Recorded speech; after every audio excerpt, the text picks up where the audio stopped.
What's going on, guys? Khraze here. Welcome back to some more Cyberpunk 2077 gameplay and news. Today, let's jump right into it because CD Projekt Red is hard at work and focused on fixing the game and regaining the players' trust as soon as possible. It also seems that according to a brand new interview with the company's CEO, they are also aiming to bring back the game into the Sony store as soon as possible. And later on in the video, we will discuss about the fact that the game just broke a few more records, especially in Australia. So let's jump into all of that and more. And as always, if you enjoyed this video at any point, it would be super awesome if you left a like on it. But let's begin with the interview right here with Adam Kaczynski. Of course, the video game producer draws conclusions after the premiere of Cyberpunk. Soon it will present a brand new strategy that will regain the trust of players and business partners, according to Business Pulse, which is a Polish website. The article is paid, but we do have other sources to go over in just a little bit. But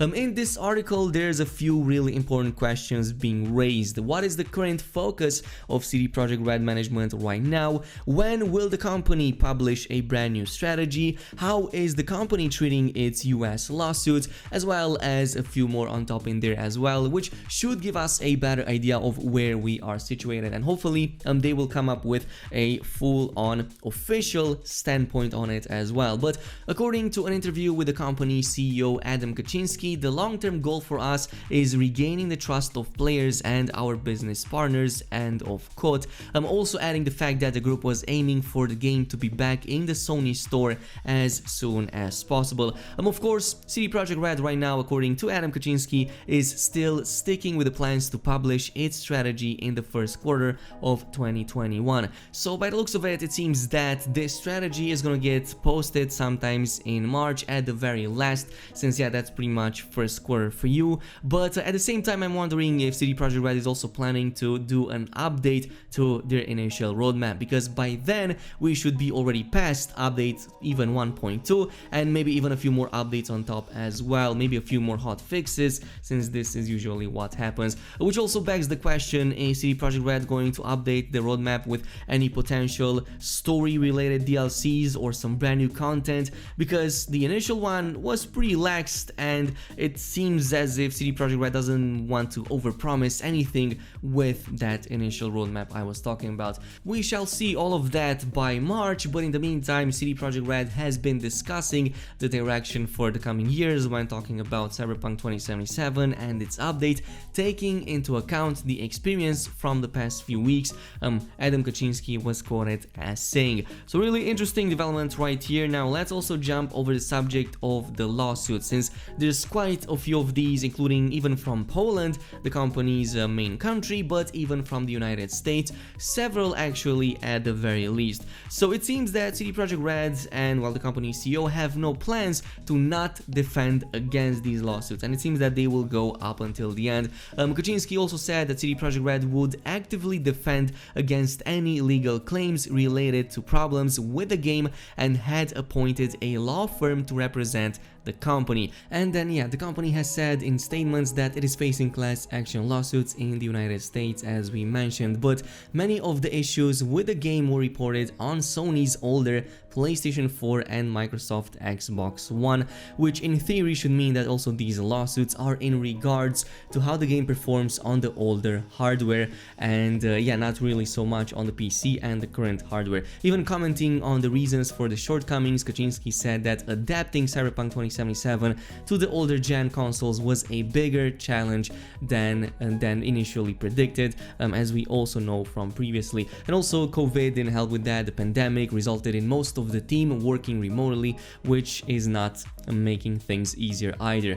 But yeah, moving on to the next topic, Cyberpunk 2077 just broke a new record in the region of Australia. Only one other game has set, and this is mostly in regards to the ad revenue that CD Projekt Red has spent to promote the game on the YouTube platform in the region of Australia and most likely New Zealand as well, since it seems the website kind of takes both of these two at the same time. So every year there's this YouTube ad leaderboard kind of thing that gets posted for almost every region, or at the very least the major regions when it comes to ad revenue spending. And for the New Zealand and Australia one, it seems that Cyberpunk 2077 with the Seize the Day trailer is on the 5th spot. Pretty much ahead of it is like that menu log, brand collaboration with Snoop Dogg, also Samsung ahead of it, and sports bet. But the fact that Cyberpunk was still there on the 5th spot is pretty crazy, given the fact that behind it there's brands like Mercedes and Hyundai, and these are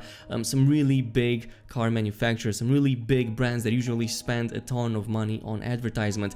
It's pretty much in a stark contrast with, for example, something like the United States ad revenue spending, which, yeah, CD Projekt Red and Cyberpunk are not even on the list right there. There's way different topics, and I'm quite surprised to see how much it changes from one region to another. So yeah, Kotaku right here even notes a really interesting fact. What's interesting is that Cyberpunk 2077 in Australia had such a huge success because video games rarely cut through the marketing noise or have the marketing budget to do so. Back in 2017, for example, there was only one video game related ad in top 10, and no, that wasn't Nintendo Switch. It was actually an ad for Clash Royale, and I'm pretty sure that the same developer still pops from time to time in these ad leaderboards because they just promote their games so much. Now, on a final note, Ori developer apologizes for remarks on Cyberpunk 2077 and No Man's Sky. So if you remember this correctly, the CEO, I believe, of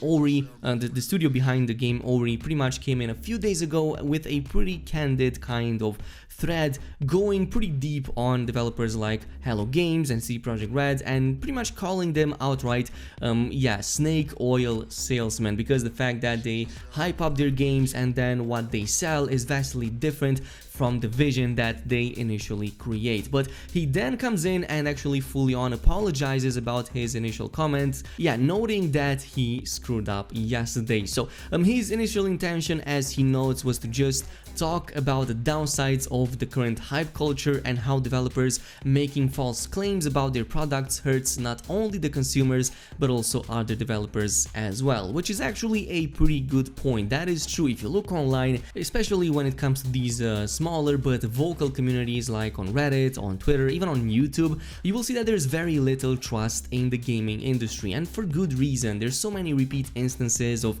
people just getting deceived by false or overhyped marketing campaigns that don't really reflect reality. Yeah, it's no wonder that some people, including developers or people who work at these companies, will eventually speak up against them. But he knows that he's also a passionate gamer himself. I always enjoyed sharing my love for games on public forums and continued to be very outspoken even after Moon Studios and the Ori series became known entities in the game industry. I always really liked the idea of gamers and developers alike having an open discourse about games so that we could all figure out together how to improve the art form. Yesterday I used an overly aggressive tone that wasn't really suited for someone in my position, he notes. My intention was definitely not to hurt anybody, but to offer up a discussion starter on current issues that the industry is facing. We all share a common love for this art form and we should always remain respectful with each other, and I wasn't yesterday. So of course